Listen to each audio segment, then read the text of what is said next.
All right, so this is about need. When you feel you need something, you're actually stating to yourself, I don't have it. And you're reinforcing to yourself that you don't have something, which you may actually have. So, need is also making you dependent on something outside of yourself. So, we were talking about uh, relaxing with a drink, right? With a you have some alcohol or you have a drug or something that helps you relax and helps you cut off from all those monkey mind thoughts that are stressing you, worrying about the past or the future, but not being present in the moment and just relaxing. And yeah, when you're stuck in that, a drink that's nice, let it go, or something, that helps you let it go. But actually, meditation is just that, where you decide to shift your focus from all these crazy thoughts into just my breath or staring at the flame of a candle. And you just come into a relaxing state. And that shifting your focus, like shifting your focus to your breath, listen to your breath, listen to your heartbeat. Just feel the presence of your body. Just shifting that focus is something you have 100% control over. You can shift that focus. You don't need any outside substance to get you to that state. And the more you practice, the better you get at it. Now, the opposite happens with the drugs and the alcohol. The more you practice getting into your calm state through the drugs and the alcohol, the more dependent you get on it, the more psychological trick you've made in your mind that you need it, and you also get worse. It's worse. It's toxic to your body. So then it makes your problems worse. It makes you have more things to be concerned about and have to deal with. It just complicates your life. So when you can really access what you have 100% control of within yourself, your focus into stillness and meditation, then you are empowered. You are truly empowered. Now, one of the biggest, fatalist, most dangerous mental illnesses is power addiction. And what's power addiction? The need for more power, the need for power, right? It's just saying to yourself, I have no power, therefore I need it. And that in itself is illusionary, delusionary, because you are a power being. You're a powerful manifester. And when you have the addiction of needing more power, it becomes dangerous to society, dangerous to other people, because you'll do whatever it takes to get this more power that you think you need in your delusional state. And then you'll put on these big masks, iron masks, a big car, a big house, a big bank account, a big position, a big social media, right? Presence, whatever. And you do it at the expense of other people. That is damaging. That is doing harm. And as you do harm to others, that energy reflects back on you and it is doing harm to you.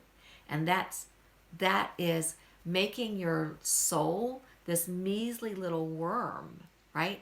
Kind of like in, what was it? The Little Mermaid and the witch Ursula, she would turn you into a little worm, right? But she tempts you into becoming that little worm, right? She tempts you. So when you get tempted with needing outside stuff, needing power, right? Then you're actually being tempted into a illusion, a delusion that you have no power. And when your focus is on, I don't have power, energy follows focus. So energy is going to go to, I don't have power. That's why I need it. And that's why you see these people who are like millionaires and they're still trying to get more and more money, right? They feel they don't have enough power. They don't recognize the truth within themselves. And that's what we try to focus on here, is just coming out of the illusion, coming back into the truth of yourself that is empowered. It's empowered with the ability to set your focus in a direction, set your actions in a direction, and manifest. So, yeah, there's the Wiggly Worm Club, which is the people who need power and try to get power in their delusional state. So what we need, what's the remedy for that power addiction illusion, is to come back to knowing the reality of who we are. And then you will find that power.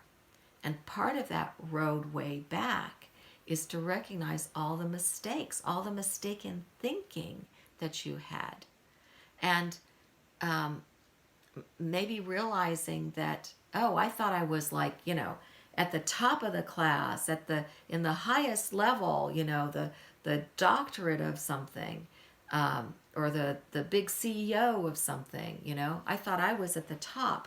But when I realized that I was just making mistake after mistake after mistake after mistake in my delusion, then you're back and you're starting like in preschool, learning a new alphabet of truth, not delusional self, but true self. And that's why I believe the statement in the Bible is, the first shall be last and the last shall be first. Those people who have been really grounded and connected to the earth and connected to who they are, and chopping wood and carrying water and doing the real work that's needed for life, just basic life, and feel their power from within. Society with these like big incomes and consumerism, whatever, would put them at the bottom. Like, oh, you're just a gardener. You cut down trees for a living. That doesn't take any brains, right?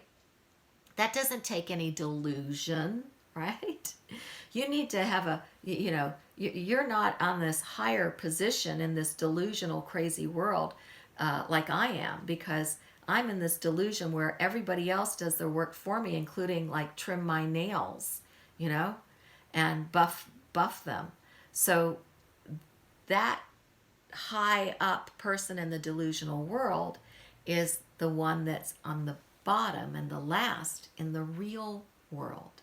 So the more you can really be connected, not just with your natural environment, but with your body, which is a natural being, your breath, your feeling what's going on in your body, feeling what happens to your body with the foods you eat as well. We talked about trying to know what's in the ingredients of things we put in our body, because we're all unique, and some people may have an allergy to something very common, like rice or like a sunflower seed.